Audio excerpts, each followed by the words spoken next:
आज एक नंबर काम झालं आपलं।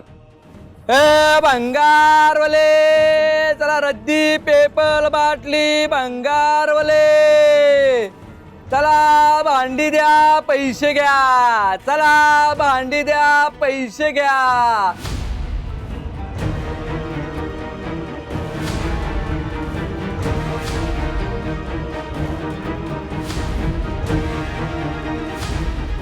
मोठ्या बाई, अहो हे आपल्या घरातले भांडे दिसतात।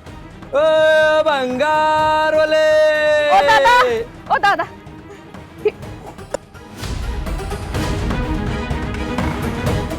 अहो मोठे बाई आपलीच भांडी आहेत की। हो गं इंदे, या आपल्याच घरातली भांडी आहेत। ओ दादा, कुठून आणली तुम्ही? पूर्ण दाम मोजून घेतली ती भांडी, फुकट नाही। कुठून घेतलीत आणि कुणी विकले? ते विठ्ठल मंदिरचा एक वाडा आहे, तिथल्या बाईनं दिली भांडी। म्हणजे श्रीकला? अहो ते ते आमचंच घर आहे। म्हणजे कसं सांगू तुम्हाला मी? ते तुम्ही व्यंकू महाराजांना ओळखता का? हबप व्यंकट महाराज दिग्रसकर। हा, अहो हे त्यांच्याच घरातले भांडे आहेत। बाप्पा, त्यांच्या घरातली भांडी आहे ती? होय। अहो दादा, आमच्या परस्परी भांडी विकल्या गेली। तुम्ही प्लीज हे आम्हाला परत द्या, आम्ही वाटल्यास तुम्हाला पैसे देतो त्याचे। हा, त्या देवमासाची घरातली भांडी चूक झाली माझ्या हातून, आणि त्याचे पैसे घ्यायचे। आबा तोबा, मला पैसे पण नकोत आणि भांडी पण नको। ही घ्या।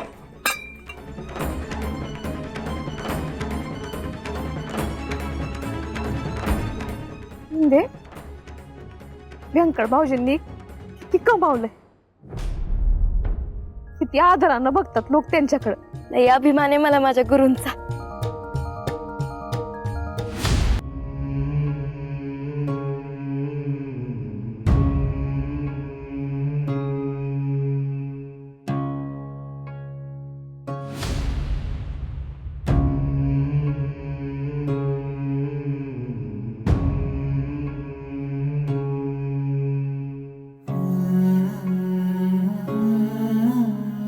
महाराज, काय सुरू आहे तुमचं? सांगा बरं मला।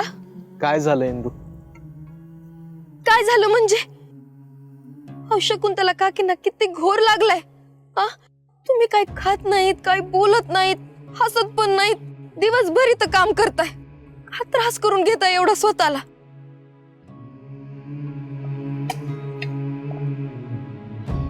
मग आणखीन काय करू इंदू? ही जमीन आणता दादाची आहे, तिथं आयुष्यभर कष्ट करायचे असं ठरवलंय मी। आणता दादा आपल्या सगळ्यांना सोडून निघून गेला, त्यासाठी मीच जबाबदार आहे। आणि त्यांनी ज्या गोपाळचे प्राण वाचवले, त्या गोपाळला शेवटी मी नाहीच वाचवू शकलो।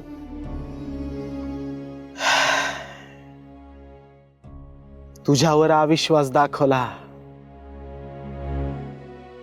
विठुराया मला सोडून निघून गेला। आता आयुष्यामध्ये मी दुसरं काय करणार? हीच माझी शिक्षा आहे किंवा आयुष्यभराची मिळकत आहे असं म्हण। महाराज, तुमची मिळकत काय आणि किती आहे ना, त्याची पदोपदी प्रचिती येते मला। आदर्श आहात तुम्ही लोकांचा। या फक्त बोलण्याच्या गोष्टी आहेत इंदू। नाही महाराज, विठुराय शपथ, आज मला तुमच्या थोरपणाची पुन्हा एकदा प्रचिती आली। त्या देवमासाची घरातली भांडी चूक झाली माझ्या हातून, ही भांडी मी तुम्हाला परत देतो।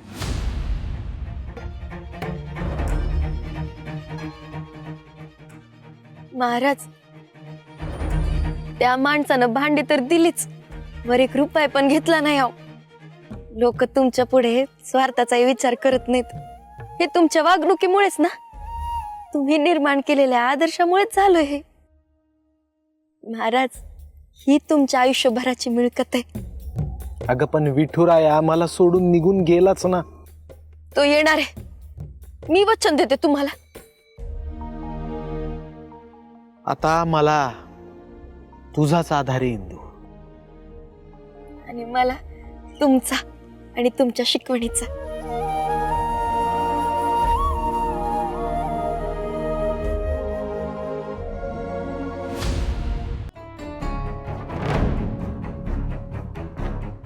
मोठ्या बाई, तुमच्या पण मनात तेच सुरू आहे का जे माझ्या मनात सुरू आहे?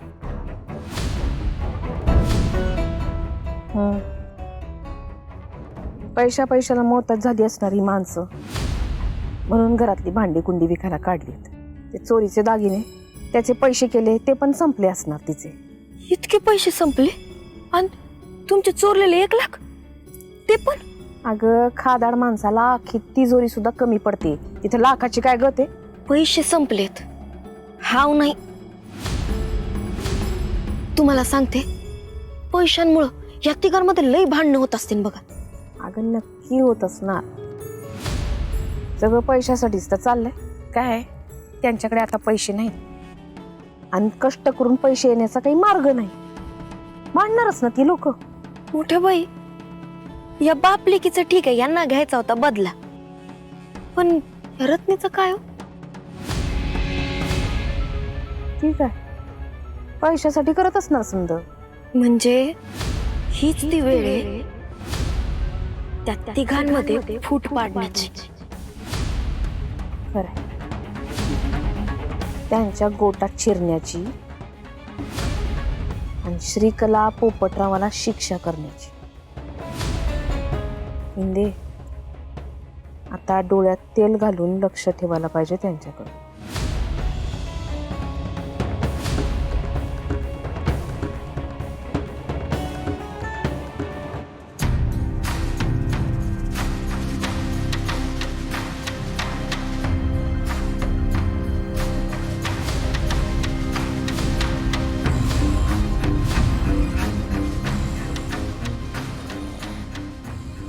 घे तुझे पैसे.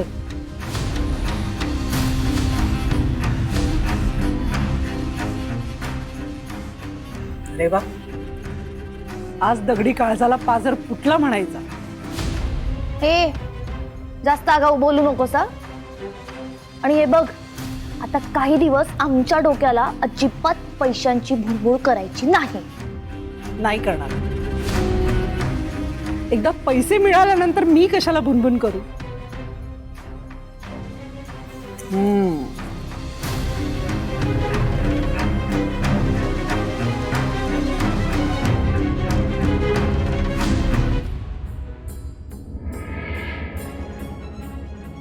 हे काय 50,000 रुपये मागितले होते, हे फक्त 20,000 आहेत. मिळतील ग, बाकीचेही मिळतील लवकर. कधी? मी मेल्यावर? ए, तुला शेवटचं सांगते, आगाऊ बोलू नकोस जास्त. हे आता मिळालेत ना, ते घे पैसे. तुला जेव्हा अर्क हवा होता तेव्हा माझ्याशी खूप गोड बोलायची. माझ्यामुळे ना तुम्ही या घरात आलात हे विसरू नका. मला माझे पूर्ण पैसे पाहिजे श्रीकला. असे तुकड्या तुकड्यांनी नको. श्रीकला, कळलं ना आता? कळलं ना तुला? मी तुला हे सगळं आधीच सांगितलं होतं. अगं, एक पैशाची लायकी नाही हिची आणि तू हिला 20,000 रुपये देतेस. ए, बघतेस काय? तुला नकोय ना पैसे? नकोय ना? चला आणि इकडे लेख. हे अति होतंय पोपटराव. अति होतंय ना? मग अजून थोडा वेळ जरी इथे थांबली ना तर तुझी बाती होईल. कळलं? जिंबडीची लायकी नाहीये तुझी आणि पैसे पाहिजे किती? 50,000. अरे हॅड लेख. माझी गरज होती तेव्हा तुम्हाला माझी लायकी आठवली नाही. ए, तुझी लायकी तेव्हाच मला माहित होती, पण गरज होती ना आमची, म्हणून तुला सहन केलं. मला सहन केलं तुम्ही? नाहीतर काय? पोपटराव, तुला बघायची का तुझी लायकी? ए रत्ना,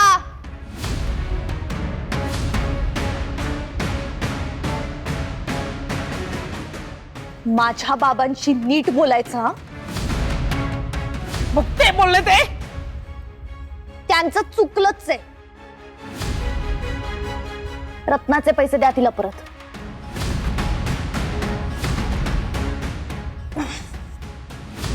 हे बघ, मी तुला बोलले ना की तुझे पूर्ण पैसे देईन मी. अगं थोडे दिवस थांब ना. माझ्यावर विश्वास नाहीये तुझा? मला तुमच्या दोघांवर पण विश्वास नाही राहिला. नाही उरला ना विश्वास, मग आता तुला एक दमडी सुद्धा मिळणार नाहीये. चल निघ, निघ इथून. निघा तू, सांगून ठेवतो तुला, नाही तर तुझ्या कंबरड्यात लाथ घालीन. चल निघ. निघ. अहो बाबा, काय करताय तुम्ही हे? मला हवं तेच करतोय आणि हे सगळं आधी करायला हवं होतं मी. ए चल निघ इथून, निघ. हट. चल. पोपटराव, शांत व्हा. अगं तूही शांत हो ना जरा.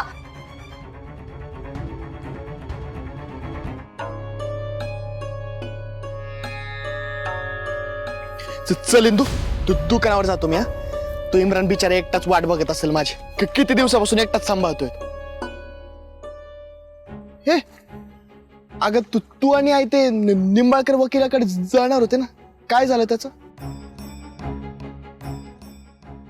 गेलो होतो ना. त्यांचं हेच म्हणणं आहे की निकाल आपल्या बाजूनच लागणार आहे. अरे वा, मग मग काय, थांबावं लागेल ना अजून. खूप वेळ लागेल. घ्या, म्हणजे श्रीकला आणि पोपटराव महिन्याने महिने आता तिथं कब्जा करून राहणार. अगं इंदू, अगं तुझं वकिलीचं नॉलेज लावून त्यांना बाहेर काढ ना. प्रयत्न करू. त्याची काही खात्री आहे का मला? बरं ठीक आहे, येतो मी.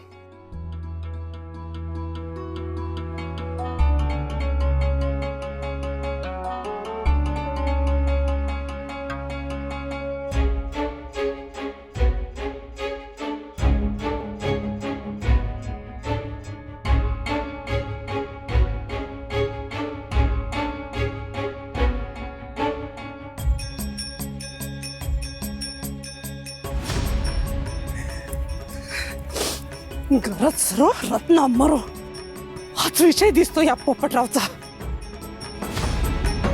मला घरातून निघून जा म्हणतो. त्याला माहित नाही मी किती बेकार बाई आहे. त्याची अशी वाट लावे ना मी आता.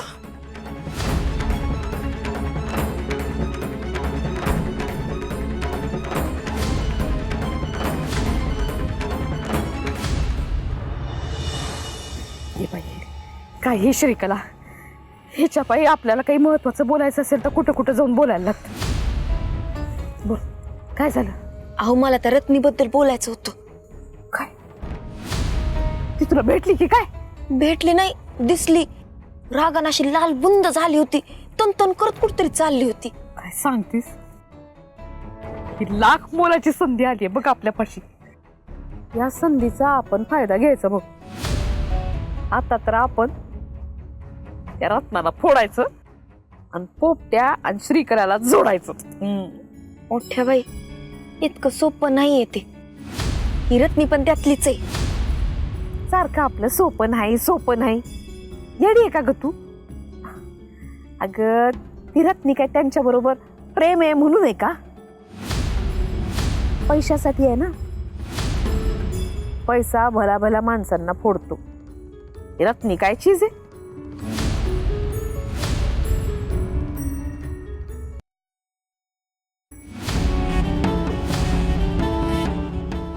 नाही म्हणजे आपल्याला नाही जमणार.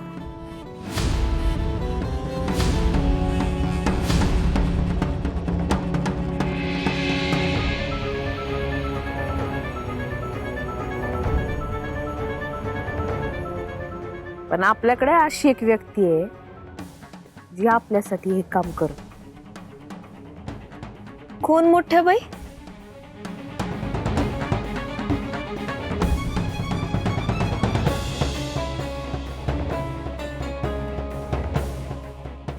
हॅलो, मी सांगते तिथे यायचं. महत्वाचं काम आहे. कळलं का जावई बापू?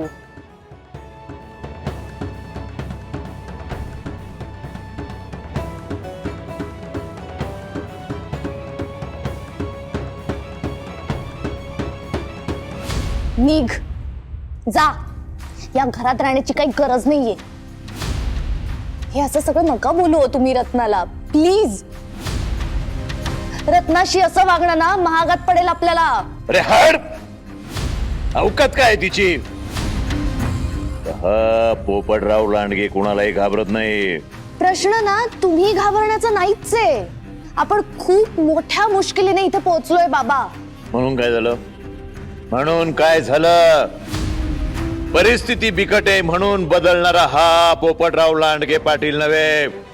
याआधी आम्ही माझातच जगत होतो आणि पुढेही माझातच जगणार आहे. आता या असल्या रत्नी पत्नीची गरज नाही आपल्याला.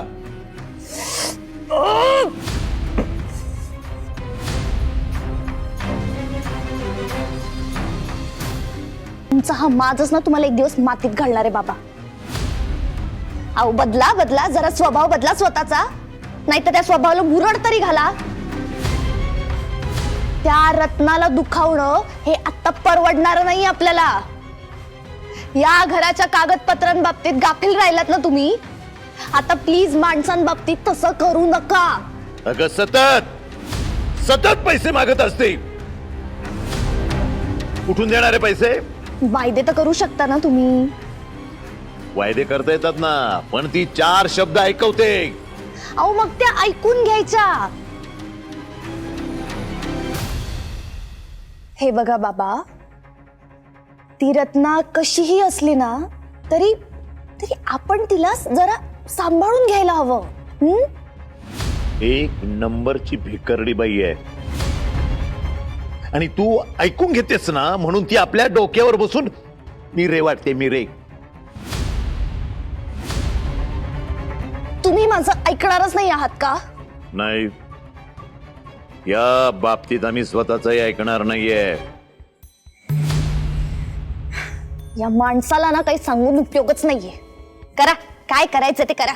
करणारच करणारच. आम्हाला पाहिजे ते आम्ही करणार आहे.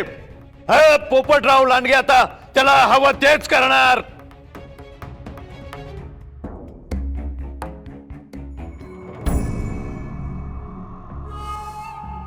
या असं यांचं. सासूबाई, अहो दाजी, जावई बापू, हे डोक्याला काय झालं? काय झालं? गाडीवरनं घसरलो, पडलो, थोडस खर्चटलंय. दवाखान्यात होतो, मलमपट्टी लावून घेत होतो, तेवढ्यात तुमचा फोन आला. म्हणून गायत आलो इथं. आणि तुम्ही दोघी इतक्या रात्री इथं काय करताय? हा, मला कशासाठी बोलवलं? अहो एक महत्वाचं काम होतं म्हणून तुम्हाला बोलवलंय. हे असं महत्वाचं काम असलं की विंजे सरकारांना बोलवलं जातं. काय आम्ही हा ऐका ना, आधी काम तर ऐका. सांगा, आज्ञा करा. एक काम करायचं, ते पोपटराव आहेत ना त्यांच्या घरी जायचं. त्यांच्या घरी ती बाई राहती. हा, ती रत्ना माहिती ना आम्हाला. तिचं काय? तर तिला जाऊन भेटायचं. तिला भेटायचं? अहो ती कशी आहे? किती डेंजर दिसते ती. मग त्यात काय? अहो तुम्ही काय कमीच आहेत का? तुम्ही पण विंजे सरकार आहे, घाबरता की काय? नाही, आम्ही नाही घाबरत. मग आता असं करायचं, त्या पोपटरावाच्या घरी जायचं, तिला जाऊन भेटायचं. तिला भेटून श्रीकला आणि तो पोपट्या या दोघांपासून फोडायचं. काय सांगताय तुम्ही? खरं तेच सांगते. नुसती सांगत नाही तर तुम्हाला आज्ञा करते. अहो स्वतःला सिद्ध करायची ही एक नामी संधी आहे. त्याचा वापर करायलाच पाहिजे तुम्ही. दाजी बरोबर आहे. नाही ते बरोबर आहे, पण हो ते तिच्याकडे काय ते अर्क बिरक काहीतरी ते आहे ना, ते तिने मला पाजलं तर आम्ही परत येड्यासारखं करू, येडवून जाऊ. नको नको. अहो असं काही नाही होणार दाजी. तिने काही दिलं तर प्यायचंच नाही. काय होणार आहे मग?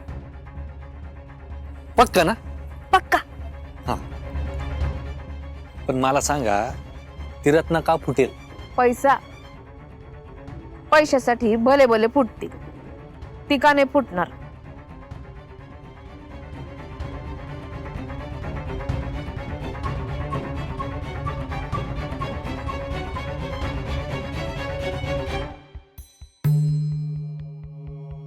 कळलं? आता आलंय ध्यानात विंजे सरकारांच्या. आता तुम्ही बघाच त्या रत्नाला विंजे सरकार कसे गोळ्यात घेतात ते. कारण आम्ही विंजे सरकार आहे, आम्हाला सगळ्यांचं सगळं समजतं.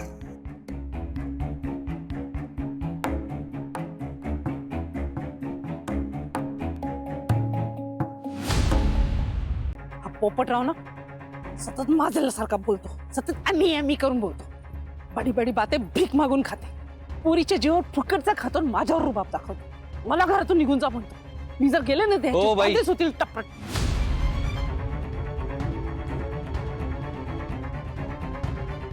हे बघा, आम्ही तुम्हाला मदत करतो, तुम्ही आम्हाला मदत करा. हा? कसली मदत? कोण तू? हो, असं काय करताय? ओळखलं नाही? हा, ते डोक्याला लागलं ना, पट्टी बांधली त्याच्यामुळे ओळखलं नसेल तुम्ही. अहो, आम्ही प्रेमनाथ विंजे सरकार, प्रिन्स ऑफ तामणगाव. हा? बरं, दुसरी ओळख सांगतो तुम्हाला. दिग्रजकरांचे एकुलते एक जावई. हा. काय काम आहे? सांगतो, पण इथे नको. जरा बाजूला या, इकडे या जरा. अहो चला, घाबरू नका. चला चला चला. हा, थांबा थांबा थांबा थांबा थांबा थांबा. कसली मदत पाहिजे तुला? अहो तुम्हाला म्हणावं काय, आपण एकमेकांना ना आदर दिला पाहिजे. बरं, ते जाऊ द्या. काय झालं, त्या पोपटरावांनी दिग्रजकरांना घराच्या बाहेर काढलं. आम्ही घर जावंय, त्याच्यामुळं आम्हाला पण घराच्या बाहेर निघावं लागलं. मग अहो मग काय, ते मंदिरात राहायचं ना कंटाळा आलाय आम्हाला. सतत घंटांचे आवाज येत असतात. तो सतत कोणी ना कोणी येत जात असतं. प्रायव्हसी नावाची गोष्टच राहिली नाहीये. वैताग आलाय आम्हाला. सतत पूजा पूजा पूजा, वैतागलोय आम्ही. मग काय, तुम्ही आम्हाला या त्रासातनं बाहेर काढा. तुम्हाला बाहेर काढून माझा काय फायदा आहे? तुम्ही आमचं काम करा, आम्ही तुम्हाला पैसे देऊ. हे बाबा, तू घर जावई माणूस, तू काय पैसे देणार? विंजे सरकार आहे आम्ही. तामणगावला ना खूप मोठी इस्टेट आहे आमची. ते आता आमच्या आनंदीबाईंना कमिटमेंट दिली, तेवढ्यासाठी आम्ही इस्टेट सोडून इथं आलोय. नाही तर वाडा बंगला जमीन जुमला सोनं नाणं पैसा अडका भरपूर आहे आमच्याकडं. हा, हलक्यात घेऊ नका आम्हाला. पैसे देशील? तुम्ही म्हणाल तेवढे. त्या बदल्यात काय काम करावं? आमच्या भरभराटीसाठी फक्त पूजा करायची रोज. पण माघारी फिरणार नाही ना?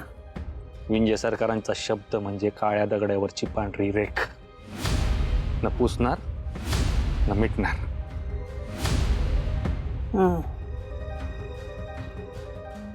तर मग डील पक्की ना? धन्यवाद धन्यवाद. ठीक आहे. विंजे सरकारांनी काटा फेकला, रत्नारूपी मासा गळाला लागला. आता सन्माननीय सासूबाई आणि पाठराखीन माणसा प्लॅन सक्सेसफुल होणार.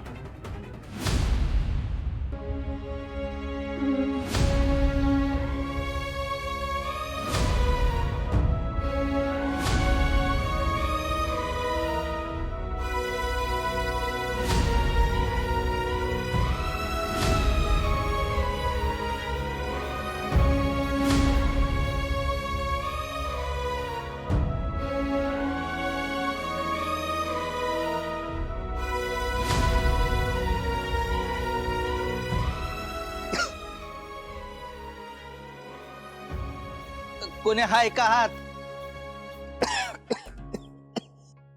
महाराज 2 दिवसापासनं उपाशी हाय. काय खायला मिळेल का महाराज? या ना, या बसा बसा, तुम्ही आत बसा, या.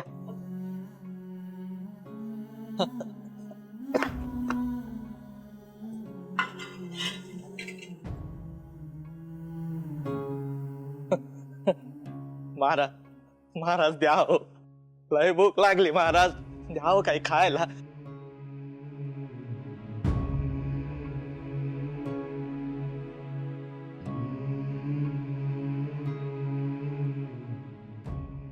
हे घ्या पाणी प्या.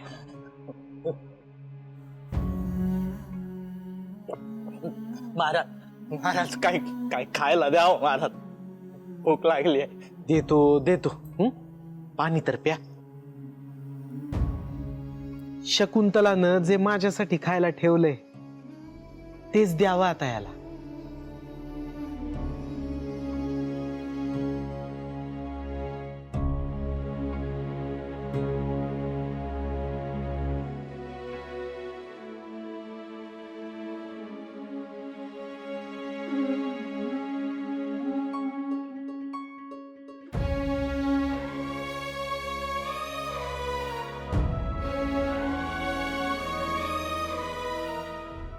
हे घे. लय उपकार झाले.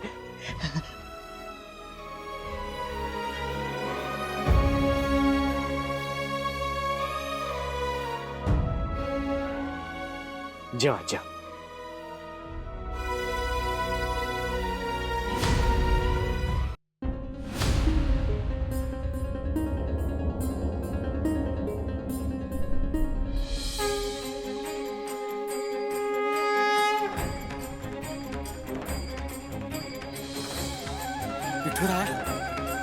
तू परत आलास?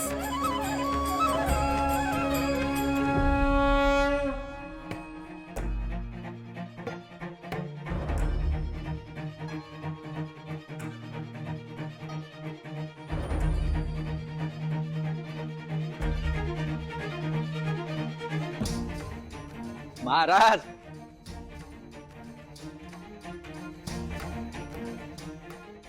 भुकेल्याला घास दिला, लय उपकार झालं महाराज, लय उपकार झालं.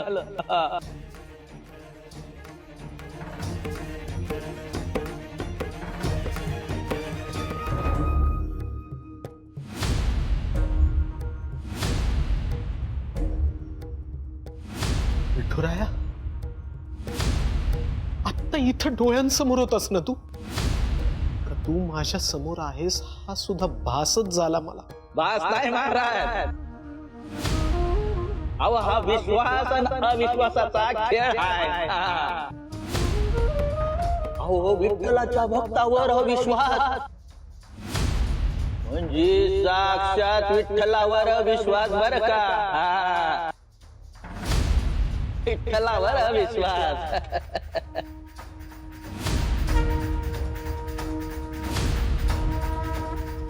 यांना सगळंच माहिती, हे नक्की आहेत तरी कोण?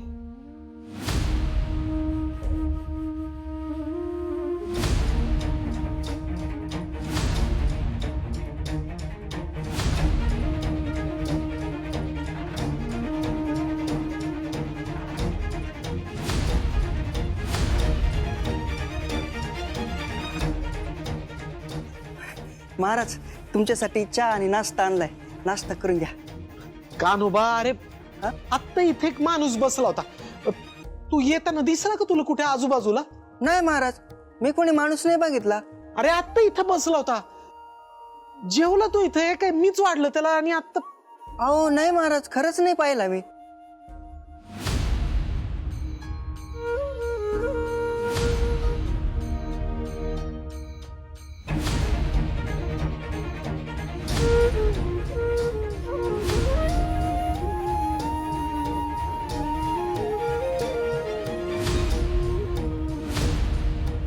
विठुराया, तूच होतास ना? तूच आला होतास ना माझी चूक दाखवून द्यायला आणि माझे कान धरायला? आणि मी मात्र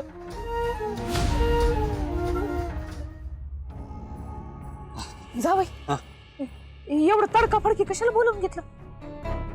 अहो सासूबाई, इतकी मस्त बातमी आणली ना आम्ही, तुम्ही ऐकली ना आनंदाने उड्या माराल. ते मारूस हो, पण बोला की. आता उगीच नमनाला घडाभर तेल नको. काय झालं सांगा. अहो ती रत्ना आहे ना, रत्ना, तिला आम्ही बरोबर बाटलीत उतरवलंय. म्हणजे आपलं म्हणणं त्या रत्नाला पटलंय आणि ती आता भेटायला पण तयार आहे. दाम करी काम बाट राखीन बाई. दाजी एक नंबर काम केलं बघा तुम्ही.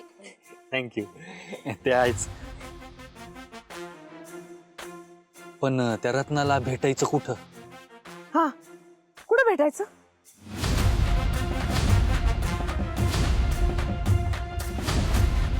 हाय एक जागा, कुठं? सांगते लवकरच. आलेच मोठ्या बाई. झाल, आता हिच्या डोक्यामध्ये ना पवन चक्क्या सुरू झाली. खरं काय ते?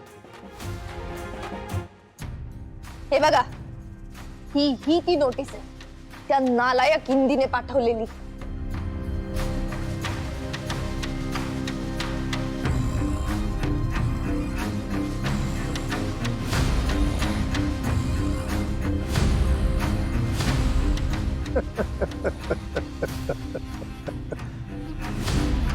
अरे असे एक काय, अशा 50 नोटिशी जरी आल्या ना तरी सगळ्यांना पुरून उरेल हा ऍडव्होकेट ब्रह्मराक्षस BCom LLB. ते ठीक आहे, पण आपल्याला निरर्थक आणि पोकळ गप्पा नकोय. I want result. 1001% रिझल्ट मिळणार. या ऍडव्होकेट ब्रह्मराक्षसने आतापर्यंत हजारो मॅटर फिक्स केलेत, इकडे तिकडे गेलेत. माझ्या समोर एकही वकील न्यायालयात उभा राहू शकत नाही. म्हणजे आता सुद्धा काम आपल्याला हवं तसंच होणार? होणार म्हणजे काय, प्रश्नच नाही. अरे तुझ्या जन्माच्या अगोदरपासनं हा ऍडव्होकेट ब्रह्मराक्षस या प्रोफेशन मध्ये काम करतोय. तुझ्या बापाला पण मीच बाहेर काढला. दुसरा कोणी वकील लावला असता ना तर हा तेव्हाच लटकला असता.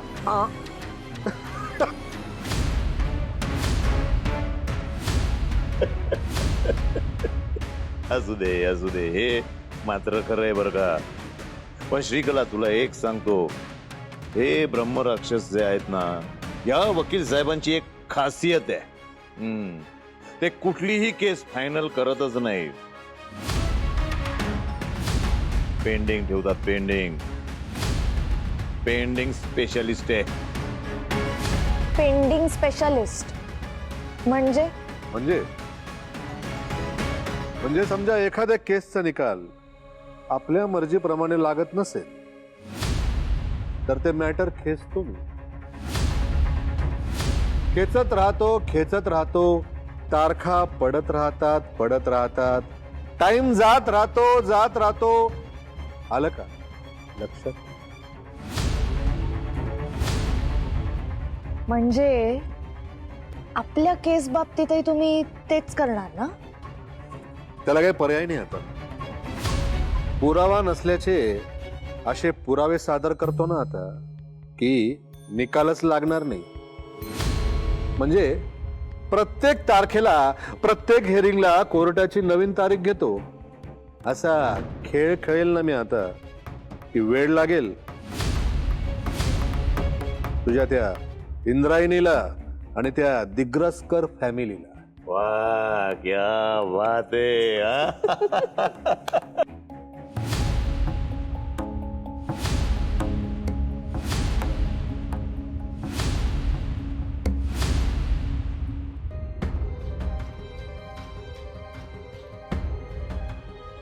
पप्या, बोला. बप इंद्रायणी दिग्रसकर, काय आज्ञा? आज्ञा नाही, मदत हवी. अहो तुम्ही फक्त बोला हो. बर, मला सांग, तुझ्या कनेक्शन मध्ये असा कोणी श्रीमंत मित्र आहे का रे, ज्याचं घर असं जबरदस्त पाहिजे, त्यात राहणारा कोणीतरी करोडपतीच आहे असंच वाटलं पाहिजे बघ. अगं आहे की, शार्दूल सराफ आहे ना, त्याचं घर आहे बघ. त्याचं घर पाहिलं की डोळे फिरतील, दिपतील आणि अशी मिच मिच मिच मिच करायला लागतील बघ.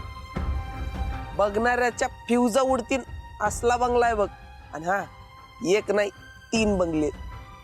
तू सांग फक्त कुठला बंगला पाहिजे. बेस्ट.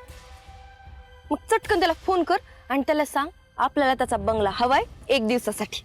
लगेच करतो. पण घर कशासाठी पाहिजे? जाळ टाकायचंय एका मासळीसाठी. कोणती मासळी? वेळ आले की कळेलच तुला. आता सांगायला खरंच वेळ नाही. तू पटकन त्याला फोन कर आणि बंगला 1 दिवसासाठी मागून घे. मी बाकीचे कामं करून येते. हा, रामकृष्ण हरी. रामकृष्ण हरी. 1 दिवसासाठी बंगला. हॅलो शार्दूल शेठ. आदू, आज तारकांनी चहा पाठवलाय बघ. अरे वा. हे घे. महाराज. अहो विठ्ठलाच्या भक्तावर विश्वास म्हणजे साक्षात विठ्ठलावर विश्वास बर का. हा.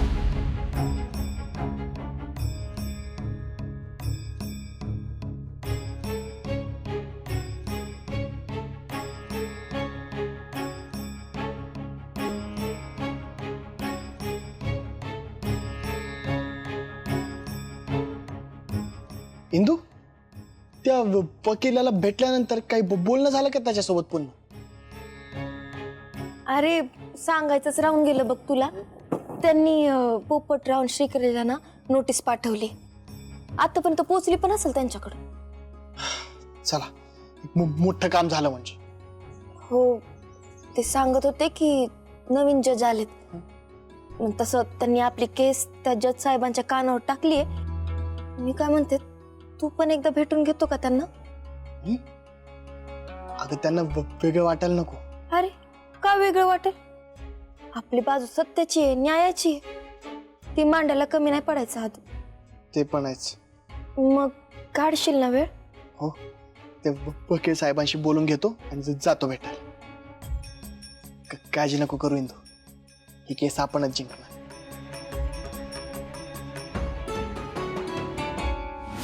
जज साहेब, थँक्यू सो मच.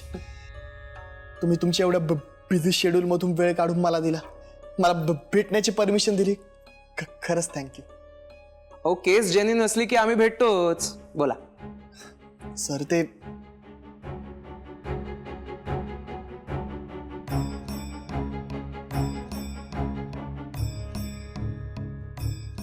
हे व्यंकट दिग्रसकर म्हणजे कीर्तनकार व्यंकट महाराज दिग्रसकर ते तर नव्हे? हो तेच. आणि तुम्ही त्यांचे कोण? त्यांचा पुतण्या आहे मी. त्यांचे भाऊ अंताजी महाराज दिग्रसकर, त्यांचा मुलगा. क्या बात आहे. अरे किती वर्षांनी भेटलात तुम्ही. कसे आहात? बरं आहे. पण तुम्ही कसं काय ओळखतात? हो, मी अगदी लहानपणापासून तुम्हाला ओळखतो. लहानपणापासून कसं काय? मला काही कळलं नाही. हो, मी तोच ज्याच्या गावात बऱ्याच वर्षांपूर्वी पूर आला होता. तेव्हा व्यंकू महाराजांनी आमच्यासारख्या अनेकांना आसरा दिला या विठुरायाच्या मंदिरात. तिकडे निघोजकर महाराजांचे लोक देखील होते. तेव्हा त्यांनी आम्हाला जेवायला दिलं, आसरा दिला. त्या पुरामुळे आम्ही अक्षरशः रस्त्यावर आलो. घर, शेती, गाव सगळं उद्ध्वस्त झालं. तेव्हा एक बाल कीर्तनकार इंद्रायणी होत्या. त्यांनी कीर्तन केलं आणि आम्हाला मानसिक आधार मिळाला आणि म्हणूनच आम्ही इथवर पोहोचू शकलो. त्या कीर्तन करतात का अजून? हो, करते कधी कधी. त्या तुमच्या बायको आहे माझी. अरे वा, अधोक्षज, किती लकी आहात तुम्ही. ते तर आहेच. व्यंकू महाराजांनी आमच्यासारख्या अनेकांना आधार दिला म्हणून आम्ही आज इथवर पोहोचू शकलो. व्यंकू महाराजांसारखा देव माणूस हा खोटा असूच शकत नाही. तुमची बाजू न्यायाची असणार आणि तशी असेल तर तुम्हाला जी जी कायदेशीर मदत लागेल ती मी नक्की करणार. Thank you sir. व्यंकू काकाची पुण्याई आयुष्यभर पुरणार मला. श्रीकला,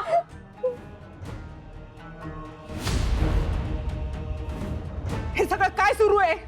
तू का अशी तणतण करत बोलतेस माझ्याशी? हा, तुम्ही त्या दिग्रसकरांच्या विरोधात वकील उभा केला का? करावंच लागणार ना. आपल्याला जर या घरात राहायचं असेल, ही जमीनही आपल्याच नावावर हवी असेल ना, तर दिग्रसकरांच्या विरुद्ध वकील उभा करावाच लागणार. अशी तशी नाही मिळू देणार मी त्यांना ही जमीन आणि घर.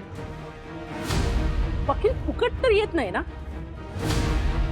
Of course not. पैसे मोजावे लागतात त्यासाठी. म्हणजे वकिलाला पैसे द्यायला आहे तुमच्याकडे? हा, फक्त तुम्हाला रत्नाचे पैसे द्यायचे नाहीये.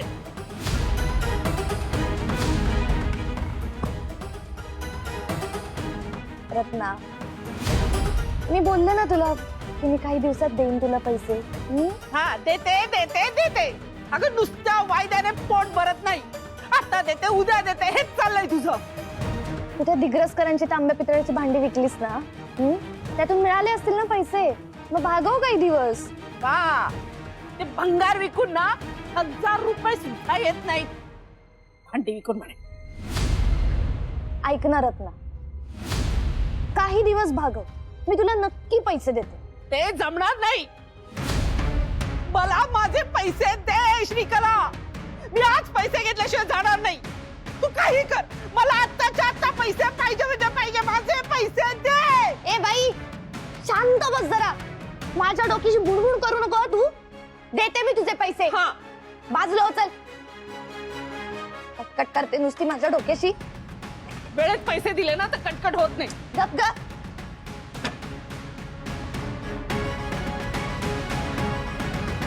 $20,000 आहेत. अगं 50,000 मागितले होते श्रीकला. माहितीये का मला, जेवढे होते पैसे तेवढे दिले ना तुला. आता शांत बस. जा बरं, माझं डोकं खाऊ नको आता. जा.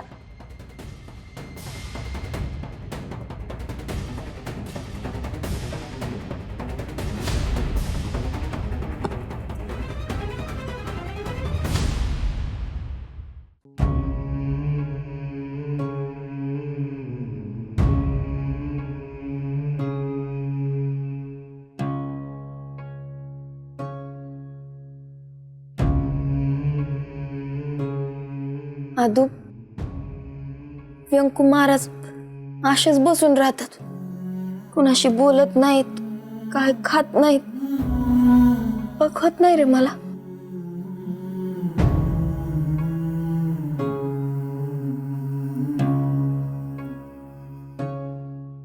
मला पण बघवत नाही का इंदू? मी बोलू का त्यांच्याशी? एक काम कर, त्यांनी काय खाल्लं पिल्लं नाही तर तब्येत खराब होईल त्यांची. तूच भरवतो का त्यांना?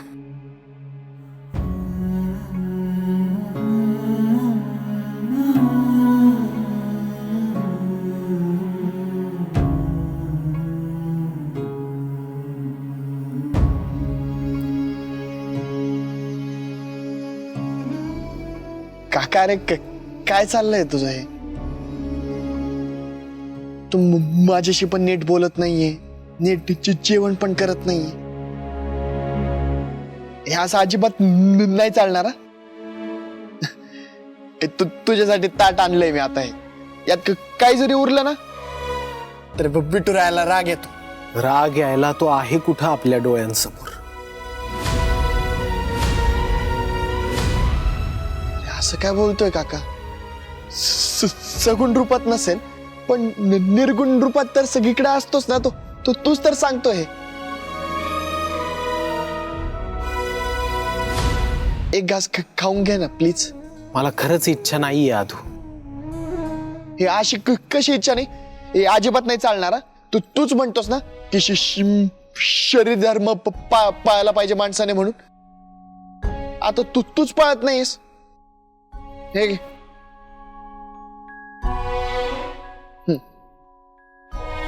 आधू खरंच नकोय रे. अरे पण का? कारण मी अज्ञानी आहे, अबोध आहे. विठुरायांनी दिलेला संकेत सुद्धा मी ओळखू शकलो नाही. आज सुद्धा विठुरायांनी दृष्टांत देऊन माझे कान उपटलेत. काय? तू माझ्या समोर आहेस हा सुद्धा भासच झाला मला. बास नाही महाराज. अहो हा विश्वास आणि अविश्वासाचा खेळ आहे.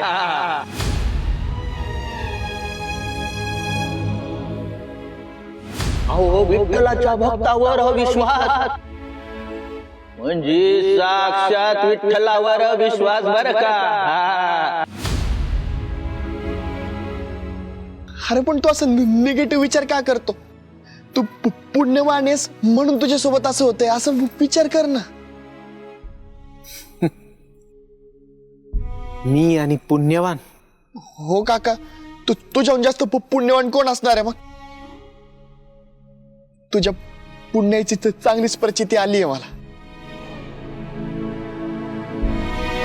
तेव्हा वेंकू महाराजांनी आमच्यासारख्या अनेकांना आसरा दिला या विठुरायाच्या मंदिरात.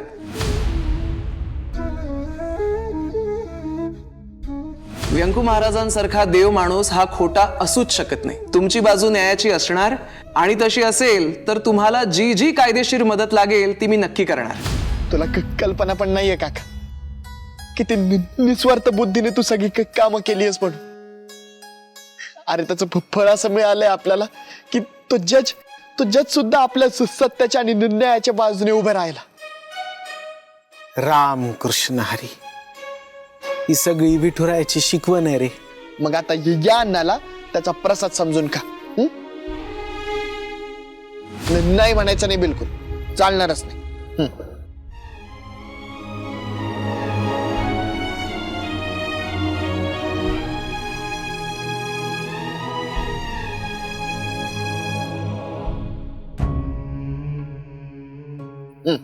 अधुबास, तू म्हणालास ना की हा विठुरायाचा प्रसाद आहे, मग मी प्रसादा इतका खाल्ला तो. आता आणखी काही नको मला.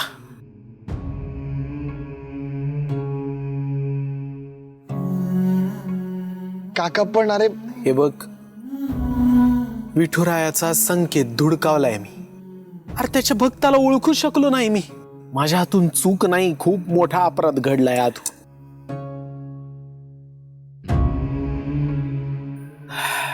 खूप मोठा अपराध. महाराज, तुम्ही उगाच स्वतःला दोष देताय, त्रास करून घेताय. तुम्हीच म्हणता ना कुठलीच गोष्ट टिकून राहत नाही. हेही दिवस जातील हो महाराज, नक्की जातील.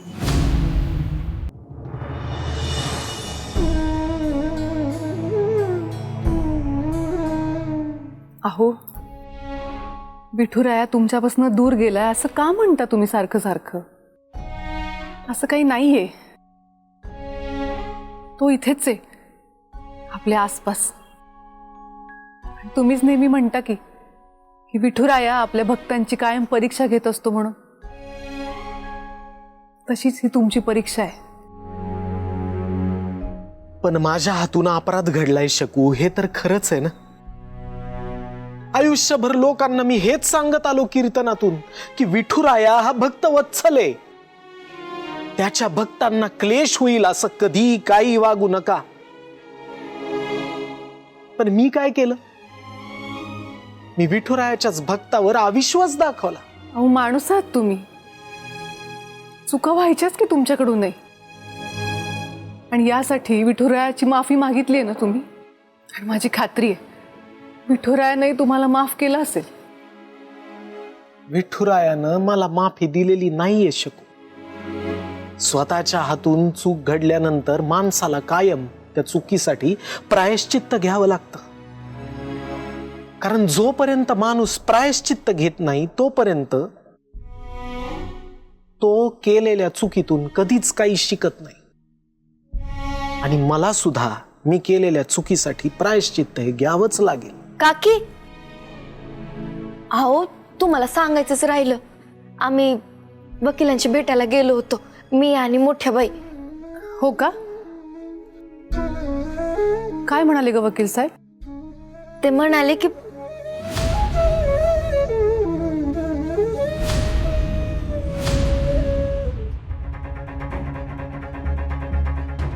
लईच मोठी पार्टी दिसते.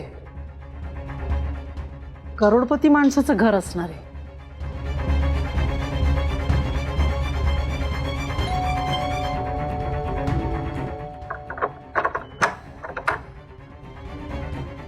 अरे रत्नाताई, आनंद वाटला आमच्या बंगल्यावर आलात तुम्ही.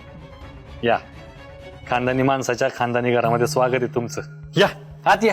हे तुमचं घर आहे? हा म्हणजे आमचं नाही, आई वडिलांनी कमवलं आणि आम्ही राखलं. या या या ना, घरात या.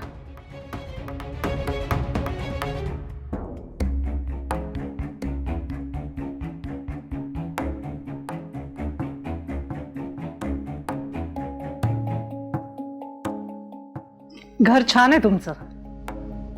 तुमच्या नावावर आहे का? हो, आमच्याच नावावर आहे. का काही डाऊट आहे का तुम्हाला? तसं नाही, म्हटलं एवढे श्रीमंत आहात तुम्ही आणि तरी दिग्रसकरांच्या घरातले जावई झालात, घर जावई, म्हणून विचारलं. प्रेमामुळं काय झालं, दिग्रसकरांच्या एकुलत्या एक मुलीवर प्रेम करून बसलो आम्ही. मग लग्नासाठी मागणी घातली, पण मोठ्या बाईंनी अट ठेवली, लग्न करायचं असेल तर घर जावई म्हणून यावं लागेल सगळी इस्टेट सोडून. मग काय नाईलाज झाला आमचा. काय आहे, ते त्यांच्या एकुलत्या एक पोरीला नजरेआड करू शकत नव्हते आणि आम्ही नारायणशिवाय जगू शकत नव्हतो. म्हणून व्हॅलेंटाईन डेचा एक दिवस बघून आम्ही लग्न करून घेतलं आणि सगळी इस्टेट सोडून आम्ही घर जावई म्हणून तिथं राहायला लागलो. एवढं नाईलाज म्हणून राहावं लागतंय तिथं, अतिसामान्य गरिबासारखं. बरोबर आहे तुमचं. काही वेळा नाईलाजामुळे बऱ्याच गोष्टी स्वीकाराव्या लागतात. मलाही कराव्या लागल्या तशाच.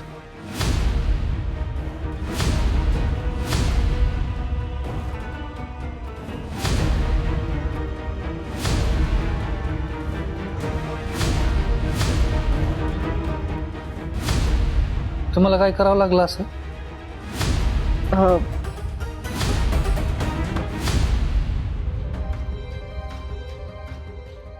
इंदू, सांगतेस ना वकील साहेब काय म्हणाले ते? हा, निकाल आपल्या बाजूनेच लागणार म्हणाले. घर आपल्याला मिळून जाईल आपलं परत, फक्त जरा थांबावं लागल. चला, हे एक बरं झालं. एक विचारू का काकी? काय ग? माझं काही चुकलंय का? गेले काही दिवस झालं मी बघते व्यंकू महाराज मी दिसले की तिथून निघून जातात. माझं तोंड पण बघत नाहीत, माझ्याशी बोलत नाहीत. चुकलंय का माझं काही? नाही ग बाळा, तुझं काही नाही चुकलेलं. त्यांचं मन त्यांना खातंय की त्यांना त्यांच्या शिष्येवरच संशय घेतला.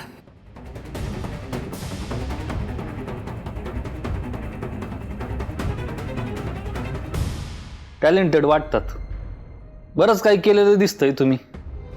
का असं का वाटतं तुम्हाला? हो, आता एवढी मोठी विद्या येते तुम्हाला नाही का, आणि त्यातल्या त्यात आम्ही विंजे सरकार आहे. आम्हाला आहे ना, माणूस बघितला ना आता माणसाची हुशारी कळते. तुमचं नाव रत्ना, नावातच रत्ना असल्यामुळे अनमोल आहातच तुम्ही, आणि रत्नाची जाण असलेला माणूस पाहिजे नाही का, तो आम्ही आहोत. हो, ते तर आहेच. रसायनाची जाण चांगली आहे मला. इतक्या वर्षांची साधना आहे, त्यामुळे बऱ्याच सिद्धी प्राप्त आहेत मला.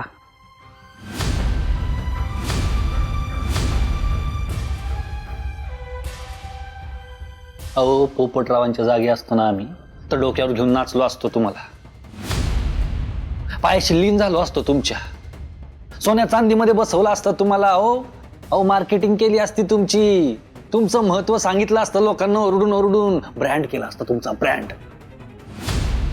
लोकांना सांगितलं असतं रत्नविद्येची खान बातीस की मान. अहो, रत्नाची पारख असलेला माणूस पाहिजे आमच्यासारखा. खरंय, सगळ्यांना ती जाण नसते ना. हा, ते तर आहेच. ते दोघं तुमच्याशिवाय काहीच नाही. अजिबात नाही. त्यांना माझ्याशिवाय काहीच जमणार नाही, काहीच करू शकणार नाही ते.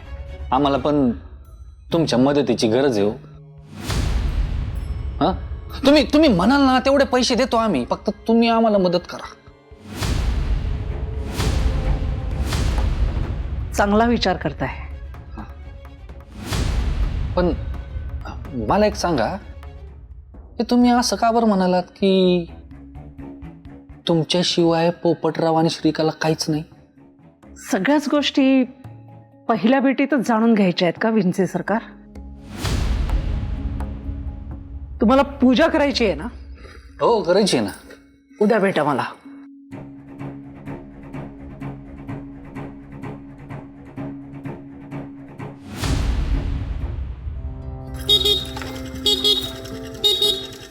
ए बाबा, जागा आहे की जा ना इथून. उफ, ये गुस्सा. लाज नाही वाटत का एका लग्न झालेल्या मुलीला छेडताना? चांगल्या घरातल्या पोरांना शोभत नाही हे आदोक्षज महाराज. सांगू का मोठ्या बाईंना?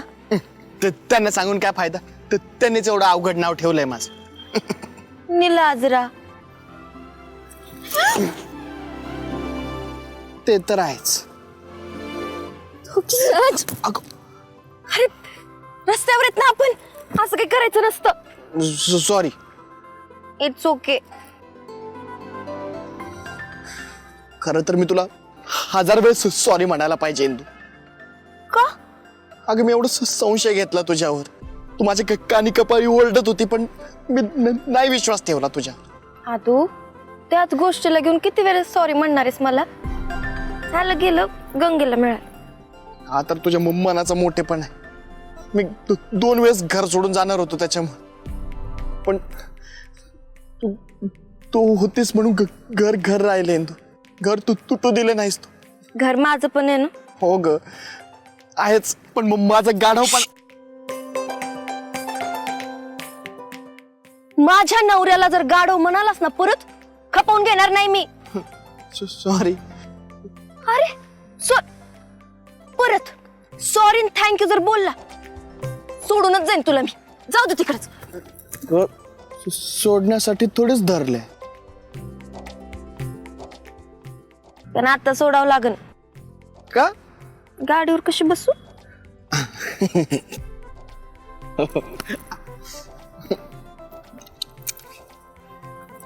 बसली?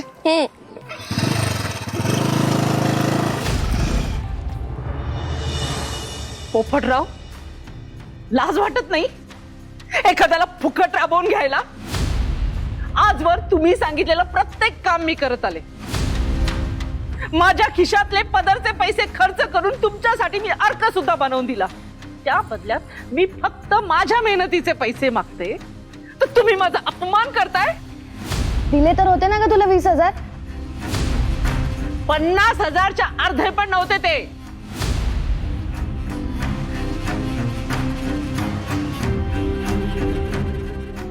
अचानक तुला इतक्या पैशांची का गरज पडली ग? नाही, करणार कायस एवढ्या पैशांचं तू? कोणाला देणार आहेस का?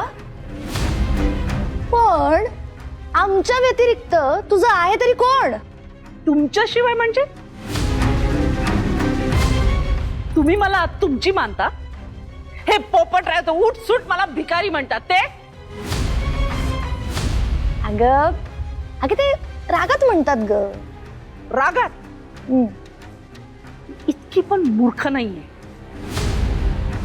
मला माहिती आहे तुम्ही तुमच्या गरजेसाठी मला जवळ केलंय. जेव्हा तुमचं काम संपेल ना, याच घरात तुम्ही मला धक्के मारून बाहेर काढाल. माझ्या म्हातारपणाची सोय करून ठेवावी लागणार ना, म्हणून मला माझे पैसे पाहिजेत. श्रीकला बघ, झालं हिचं भीक मागणं सुरू. भीक मागणं? बघितलंस, भीक मागते मी श्रीकला. अरे अर्क काय फुकट येत होता? सांग त्यांना. भीक मागते म्हणे, त्यासाठी मी केलेली मेहनत, मी दिलेला वेळ याची काहीच किंमत नाही. अगं तुला राहायला घर दिलं, 2 वेळचं खायला दिलं, त्याची काही किंमत नाहीये का? ते पैसे आधी तू टाक. पोपटराव, तुम्हाला ना माणसाची किंमत नाहीये. तुमच्या या स्वभावामुळे तुम्ही रस्त्यावर आलात. तोंड लपून फिरत होतात तरी पण तुम्हाला अक्कल नाही आली. लाज वाटते मला तुमच्या सोबत राहण्याची सुद्धा. थोबाड फोडे ना तुझं. माझ्या बाबांशी असं बोलायचं नाही. थोबाड फोडणार माझं? हो, फोडेन. फोड फोड माझं थोबाड. अरे तोंड लपून फिरत होतात रे तुम्ही. तेव्हा ही रत्नाच तुमच्या मदतीला धावून आली होती. आधार दिला होता मी. आणि त्याची ही परतफेड करताय. तुमच्यासारखी ना नालायक माणसं पाहिली नाही मी आजवर. नालायक कोणाला बोलतेस का तू? हा, जे माझे पैसे देत नाही ना त्यांना बोलते मी.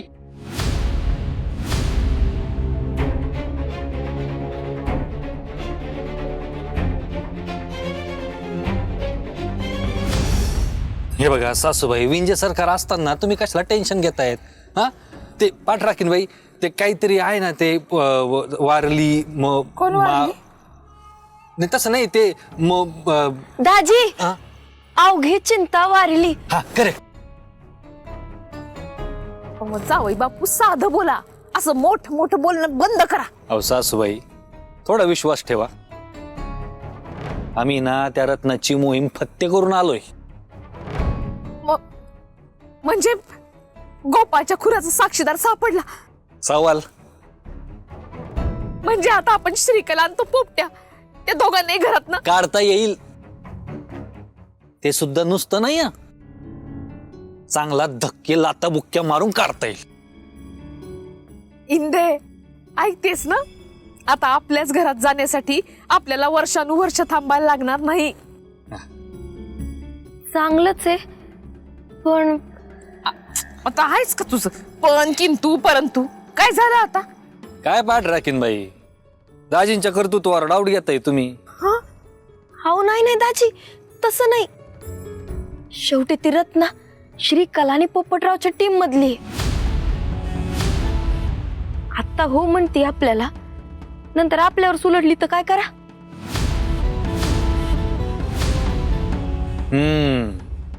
पाठ राखीन बाई बोलताय ना ते पटतंय आम्हाला. पण आम्ही ना त्या रत्नाला चांगलीच बाटलीत उतरवली. म्हणजे तिला असं छानसं मोठं घर दाखवलं. अहो ते घर पाहताच डोळे फिरले तिचे. मला नाही वाटत ती आपल्याला दगा देईल. नक्की ना?